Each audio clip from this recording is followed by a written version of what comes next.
अस्सलाम वालेकुम स्टूडेंट्स। हम टॉपिक पढ़ रहे थे करैक्टरिस्टिक्स ऑफ साउंड।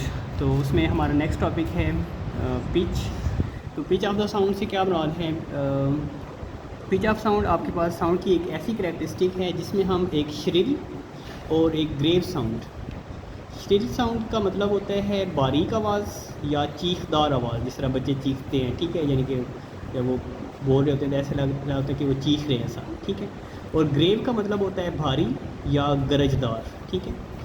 तो पिच आपके पास एक ऐसी कैरेक्टरिस्टिक ऑफ साउंड है जिससे हमें बारीक आवाज़ और जो भारी आवाज़ यानी कि जो गरजदार आवाज़ होती है उसके दरमियान जो फ़र्क है वो महसूस होता है, ठीक है। यानी कि जैसे बच्चों की या औरतों की जो आवाज़ होती है वो आपके पास श्रिल यानी कि बारीक आवाज़ होती है, और जबकि जो मर्दों की आवाज़ होती है वो भारी या गरजदार आवाज़ होती है, ठीक है। तो यानी कि अगर एक जगह पर मर्द और औरतें या बच्चे बात कर रहे हों तो हमें उनकी आवाज़ों में से जो पहचान या जो हमें इस काबिल बनाती है कि ये मर्द की आवाज़ है या ये बच्चों की आवाज़ है, वो बेसिकली आपके पास जो पिच ऑफ द साउंड है, इस करैक्टरिस्टिक ऑफ साउंड से हम उस चीज़ को जज करते हैं, ठीक है। अब ये आपके पास बारीक आवाज़ या जो भारी आवाज़ है ये बनती किस वजह से है, ये आपके पास डिपेंड करता है फ्रीक्वेंसी ऑफ द साउंड पर। यानी कि अगर आपके पास जो नंबर ऑफ़ वेव्स हैं वो पर सेकंड के लिहाज से ज़्यादा हैं तो एज अ रिज़ल्ट क्या होगा कि आपके पास जो आवाज़ है वो श्रिल हो जाएगी। जैसे बच्चे और औरतें जो हैं वो बहुत तेज़ी से बात करते हैं, तो एज अ रिज़ल्ट उनकी जो फ्रीक्वेंसी होती है या जो नंबर ऑफ़ वेव्स होती हैं वो ज़्यादा होती हैं, और एज अ रिज़ल्ट आपके पास एक श्रिल साउंड जो है वो प्रोड्यूस होती है।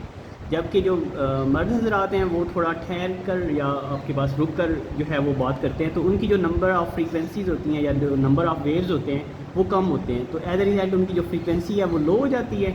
और लोअर फ्रीक्वेंसी का मतलब है आपके पास ग्रेव साउंड, ठीक है। यानी कि आपके पास जितनी आवाज़ जो है वो ठहर ठहर कर प्रोड्यूस होगी तो वो भारी आवाज़ होगी, और जितनी आपके पास जो वेव्स हैं वो तेज़ी से प्रोड्यूस होंगे, ठीक है, यानी कि फ्रीक्वेंसी जो है वो इंक्रीज़ होगी, तो आपके पास एक श्रिल साउंड जो है उसका सबब बनेगी, ठीक है। तो pitch is the characteristic of sound that shows या that allows us to differentiate between a shrill and a deep और ग्रेव साउंड। यानी कि आपके पास जो पिच ऑफ द साउंड है वो आपके पास एक ऐसी खसूसियत है आवाज़ की जो हमें इस चीज़ का फ़र्क जो है वो जज करवाती है कि आपके पास एक बारीक आवाज़ और भारी आवाज़ में क्या फ़र्क है। It is directly related to frequency. Higher frequency results in higher pitch while lower frequency produces lower pitch. और इसका जो है वो फ्रीक्वेंसी के साथ डायरेक्टली रिलेशन, यानी कि जो पिच ऑफ द साउंड है वो आपके पास नंबर ऑफ़ वेव्स के डायरेक्टली प्रोपोर्शनल है। यानी कि अगर आपके पास हायर फ्रीक्वेंसी होगी तो एज अ रिज़ल्ट जो पिच है वो हायर होगी, और अगर आपके पास लोअर फ्रीक्वेंसी है तो जो पिच है वो लो होगी, मतलब। और हायर फ्रीक्वेंसी या हायर पिच का मतलब है आपके पास श्रिल साउंड, जबकि आपके पास लोअर फ्रीक्वेंसी या लोअर पिच का मतलब है ग्रेव साउंड या डीप साउंड, ठीक है, यानी कि जो भारी आवाज़ होती है, ठीक है। For example, the voices of women and children have a higher frequency, making them shrill and high-pitched, whereas the voices of men have lower frequency, giving them a deeper and lower-pitched sound. मिसाल के तौर पे जो बच्चों की या औरतों की जो आवाज़ होती है वो हायर फ्रीक्वेंसी वाली होती है, जो कि उनकी आवाज़ को श्रिल बना देता है, यानी कि उसको उनकी आवाज़ को बारीक कर देता है। जबकि जो मर्दों की आवाज़ होती है वो लोअर फ्रीक्वेंसी होती है, जो कि उनकी आवाज़ को डीपर या ग्रेव जो है वो बनाने का सबब बनती है।